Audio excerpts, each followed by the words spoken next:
you for joining us today for Cape Chronicle. I'm Audra Kane.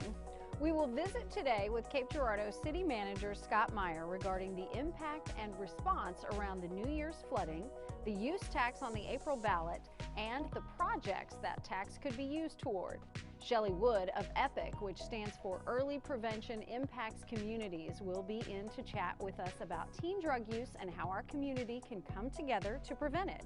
And while preventing drug use by youth is one way to help them, it's also important to create a safe haven and support for the youth in our community. Pastor Dave Wyant will be in to chat with us about that. That's all ahead on Cape Chronicle.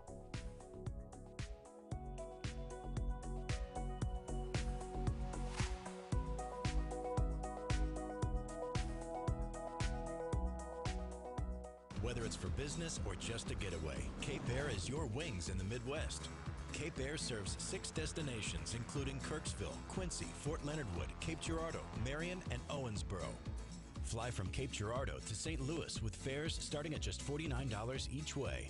With easy connections through Lambert St. Louis International Airport, Cape Air connects you to the Midwest and the world. Book today at capeair.com or call 800-CAPE-AIR and enjoy the ride.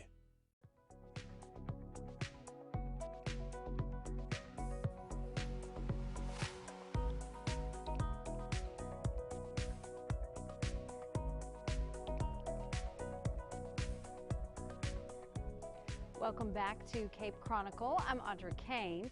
2016 has gotten off to a rocky start for the city of Cape Girardeau with the recent storms and flooding. Now, City Manager Scott Meyer is here to talk about the local impact. Hello, Scott. Thanks so much for coming. It's good to be here.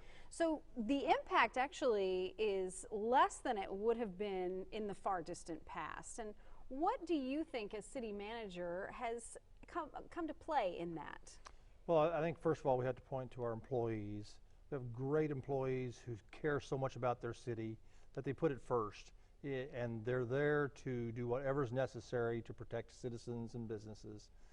The other good thing is that we have people in the past that planned ahead. We have a wonderful wall that protects our city. We have a wonderful flood system, our levee system, as well as our pump stations that are manned 24 hours a day, 7 days a week by those great employees that keep the downtown dry. And then we've moved our wastewater treatment plant, our water plant, all in places to where they aren't affected by floods any longer. Transfer stations soon going to join those. All those things keep city services going even during the most severe flood. Well, and severe floods actually seem to be increasing in frequency. What is the city looking at down the road as far as protecting more? Flood wall maintenance, or maybe protecting the Red Star area a little bit more? Absolutely, and we are working with the Corps of Engineers on much flood wall maintenance. Much of that, millions of dollars worth of that, has been completed. We have a few million left that we really want to get done. We got some of that on the books and ready to go next year. Beyond that, I believe we have one other riprap project that's important to get done. So we are way out ahead on that curve. The flood in Red Star, yes, we are looking at those remaining a few houses. There were, I believe, citywide somewhere between 20 and 25 homes and businesses that were affected. Really small compared to the 12, 13,000 that exist, but still for those people, it's an extreme emotional and expensive event for them. So we're looking at those to see what we can do to keep them out of these more frequent events, and also to just see if we can prevent them altogether. Well, for those people and those expenses and the damage, what kind of assistance is available to them? Well, there is recently the federal government proclaimed a FEMA disaster on a personal and business level, and they can apply through that. That's one that's available, and then we will have mitigation projects that will come up that typically follow those on a month or so in the future. So really it's mainly through FEMA and SEMA for individuals, and that information is out there, and if they were damaged by the flood, get a hold of them and find out what assistance might be available to them personally. Okay. Some of the things that are coming up in the future, and we're talking about improvements, some of the things that come into play with those improvements are things like taxes, and there are a couple of tax issues on the ballot in April that I know are of great interest to your office. Well, sure, they are. Back in a few years ago, it's just been a few years ago, the court had a decision called the street decision. In that decision, it said that the local tax people have been paying on vehicle registration for years, if that was a sales tax, it no longer applied unless you actually bought it in the state of Missouri. So if it was bought outside the state of Missouri, it no longer applied. The legislature then said, oh, well, we've got to give cities a time to respond to that. So they passed legislation that put a deadline out there of November 16. So that's the reason we're facing that, and that's one part of that use tax question is on licensing a vehicle, just continuing what we're currently doing. Well, when we looked at that, we said, well, what else is going on out there? You know, what are there other things like this? Well, there are.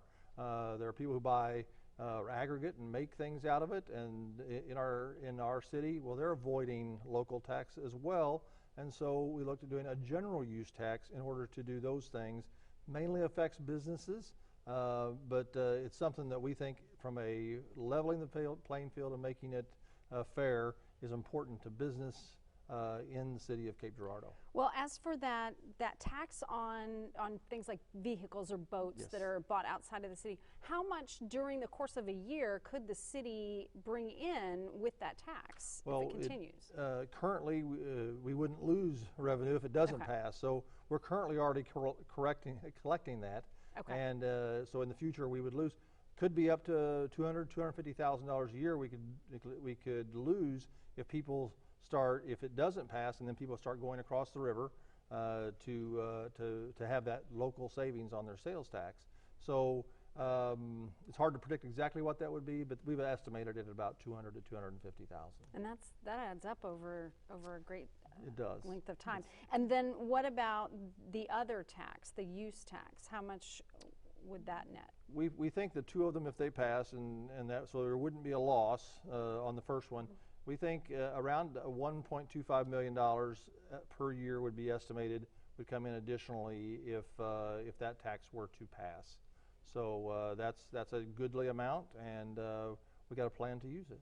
Well, speaking of that plan to use it, what are some of the projects or possibilities of perhaps even some new employees to the city? Well, there would be, but it really tied to the safety of our community. First of all, we want to continue to make our economy grow.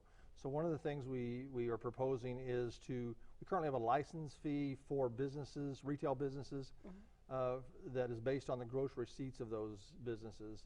We would eliminate the gross receipts way of figuring that and make that just a flat $40.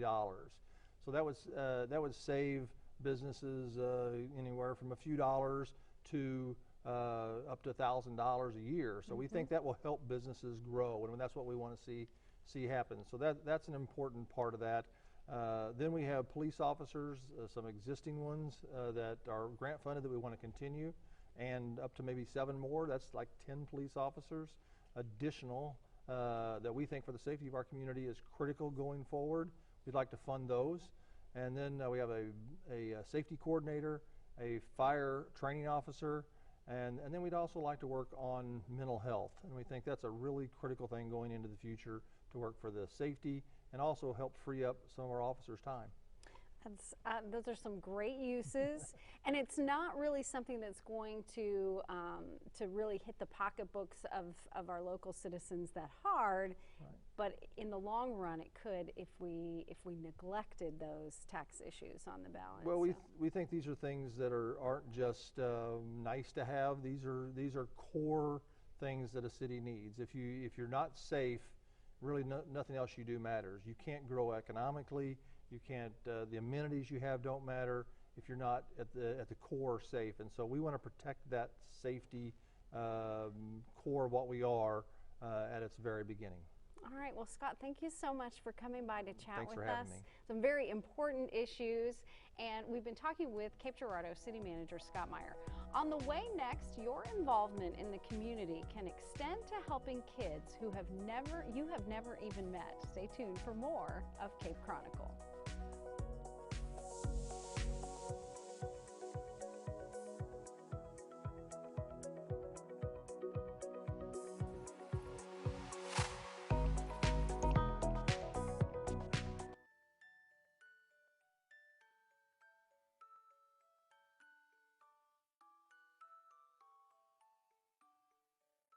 My daddy says that we need to be prepared in case of emergency. Sometimes scary things can happen, like an earthquake or even just a bad storm. That can make a lot of people scared or hurt. If a lot of people get scared or hurt, it can take a long time before rescuers can get to us.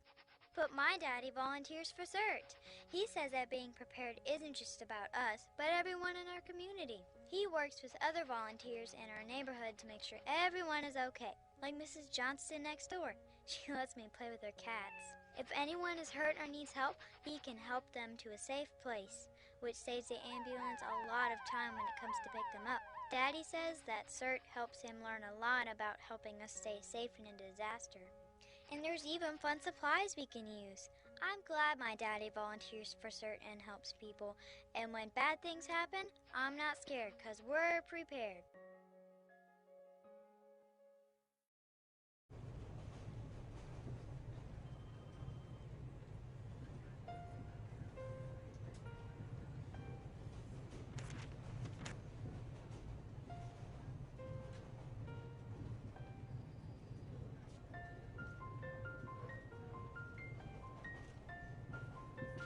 A healthy smile is a powerful thing. It deserves Delta Dental, the nation's leading dental benefits provider. We make it easy to protect your smile and keep it healthy.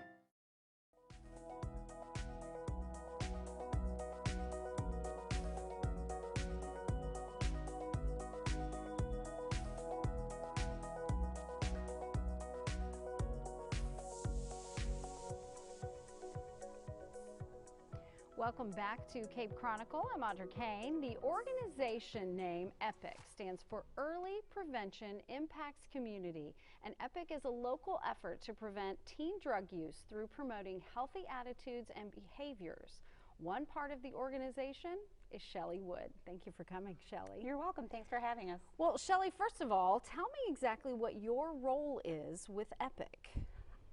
Well, my role with EPIC for several years now, I have worked as the project coordinator for EPIC, and most recently, about a year ago, my role changed a little bit, and I now facilitate and coordinate a special program we have called EPIC Pals, but I still coordinate some of the other stuff as well. Okay, so you've been with them for how long?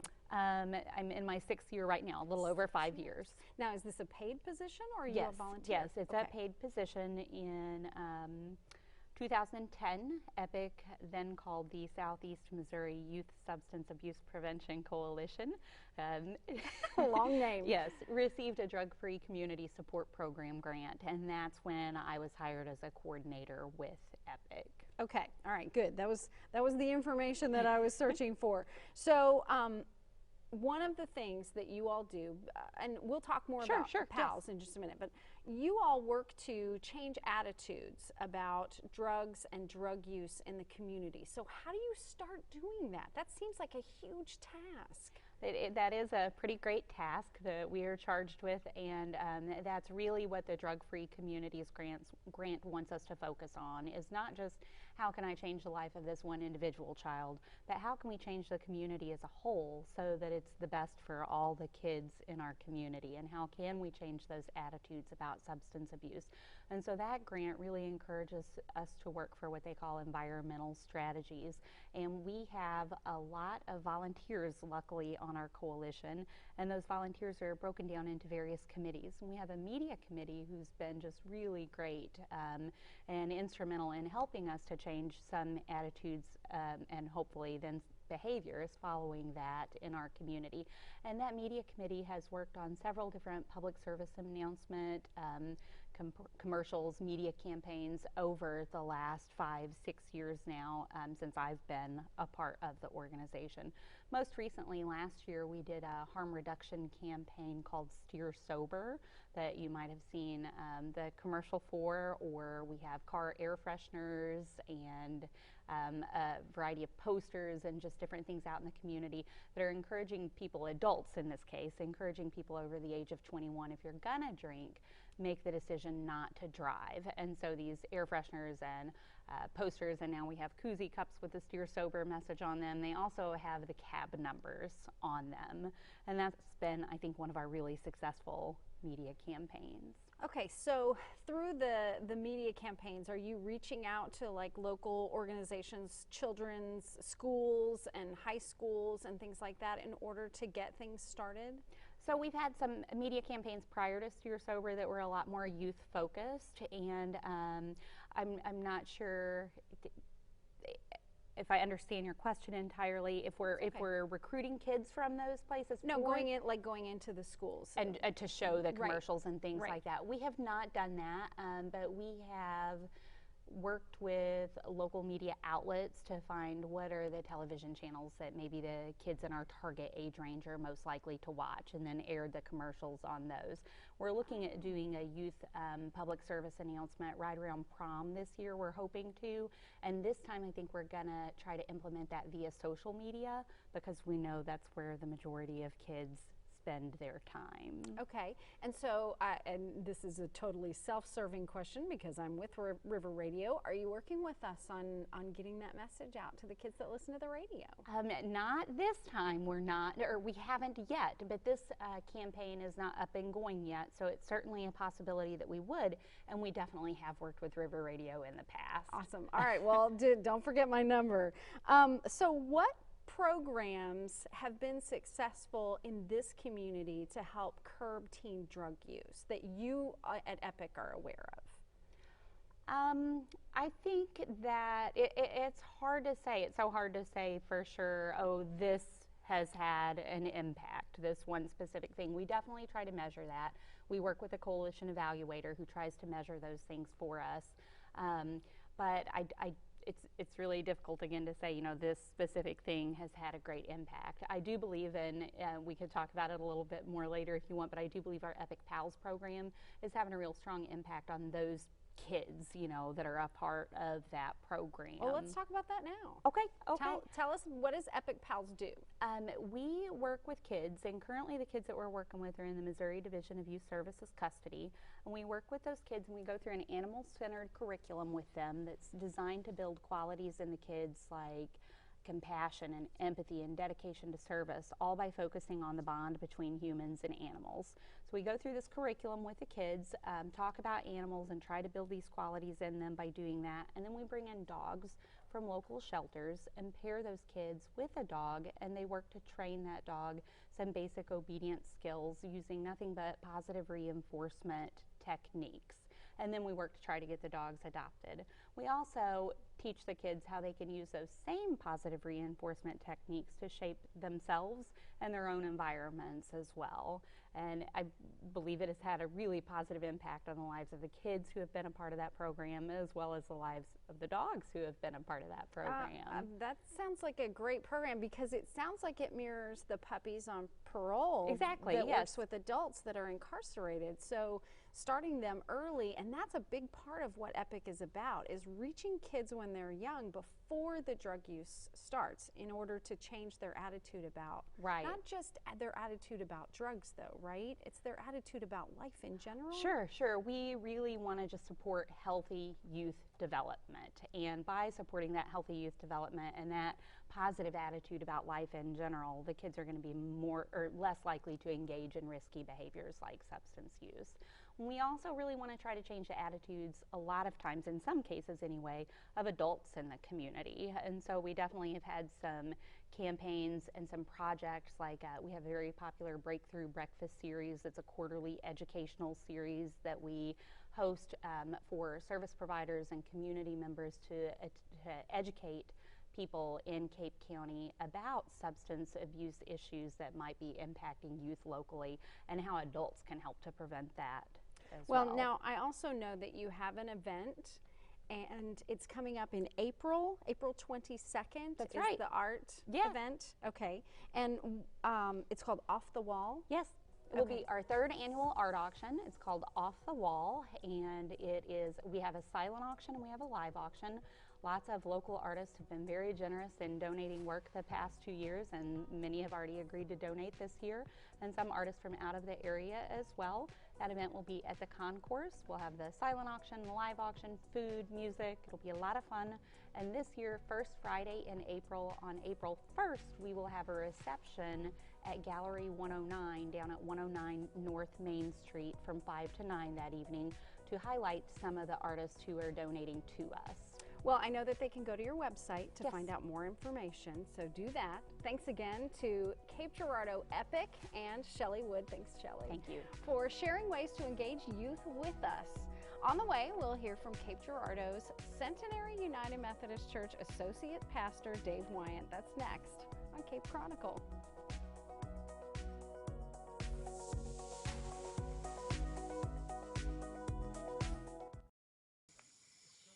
Not all classrooms are created equal.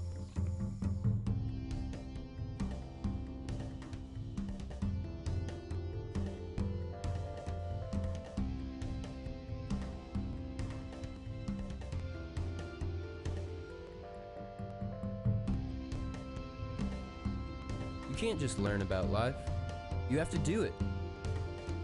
At Southeast Missouri State University, we can't wait to see what you do.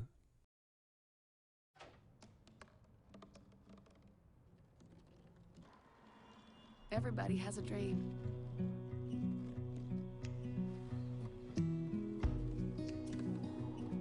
Mine was to see the ocean. And with a little help, I made it.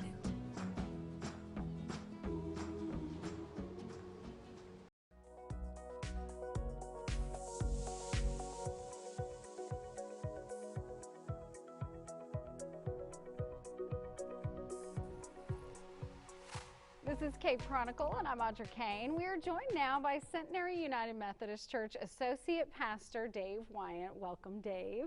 Hi. Okay, so in the interest of full disclosure, I do have to explain that Dave is my husband, and he was invited on the show by the city, It's not not true. by me. Anyway, well, I'm very excited that you're here because Me it's too. not very often that we get to work together on a professional basis from my end. We work together on a professional basis from your end rather frequently. And you're a new pastor, you're Correct. a new reverend with the Methodist Church, but you're not new to Centenary United Methodist Church, which is a downtown church in Cape Girardeau. There are a lot of programs that Centenary has had in place for a number of years that I think a lot of people in the community of Cape Girardeau probably don't even know exist, never even realize that you all work with international students from the university, with the homeless and indigent community in the downtown area, and then also through ministry to teen boys. So tell me a little bit about how you got started. Which one comes first on your list? You just told everybody, so it's pretty good order. No, seriously, which one would you talk about the first if you were asked? I would start with probably the International Student Ministries because chronologically that kind of kicked off first. So, Okay, so how did that start? So roughly 5 years ago, we had an engagement where I met some international students and asked them what we could do for international students as they arrived at Southeast Missouri State. We found out that they don't offer dining resources for some of them that first weekend. And so we anticipated having a dinner for about 30 students at the church. And I recall that it was like 150. We had a revolving door, somebody running to get chicken from KFC. We didn't have enough food. And that sort of kicked off this whole relationship. And after spending some time with the students and developing more and more personal relationships, started having groups come to the church to have international special events where they were celebrating their local heritage. And our facility at the church really gave them an environment to be able to prepare their own food and have the equipment to do some music and dancing and things like that. So it really blossomed over the course of about 2 years, and we've had around the globe: China, Bangladesh, Nepal, Sri Lanka, India, Saudi Arabia. We've Japan. had Japan. We've had an African Student Association event. and just I have friends now all over the world, and really enjoy that aspect. And it's been great for the church, and really just helping the community to understand the idea that while they're here, we want to be a home away from home for them. Some of them are, 5,000 miles away from home, and they don't have family, they don't have parents that are close by, and so we can provide that comfort for them, hopefully. Now, something that also occurred through the course of just the evolving ministry, you have a dinner that serves the community in downtown Yes. Cape Girardeau. So Wednesday evenings, we had been running youth groups and after-school children's programs, and we're having dinner, and so it started to grow, and some people came and visited and just decided that, hey, this is really kind of working in a unique way, and developed some small groups and some worship time, I guess, for lack of a better term, and it blossomed and continued to attract more attention from the community. And now we have 75 plus people that come each week for dinner at the church, and we share just around the table and then have a short time of devotion. And it's really been a great way for us to reach out to the community, but also to meet some new friends and really bloom where we're planted right in downtown. All right, so I would love to talk with you just forever, because there's so much I know that you have going on, but I also know that you are a chaplain for the city of Cape Girardeau, Yes. for the city of Jackson, and Cape County. Yes. So if people see you out running around with the police, it's because you are serving them. It is, and I have a badge and a jacket, and Yeah, the badge part is the part that makes us laugh at home. So no, it's good. It's powerful. There's power in the badge. all right, well, the city of Cape Girardeau appreciates you, I know, and the church appreciates your service to the community. Well, we have to wrap up now, but Okay. I do appreciate you coming on the show. Absolutely. My pleasure, hon. It's good to see you. Thank you. We've been talking with Centenary United Methodist Church Associate Pastor and my husband, Dave Wyant. Thank you so much for your time.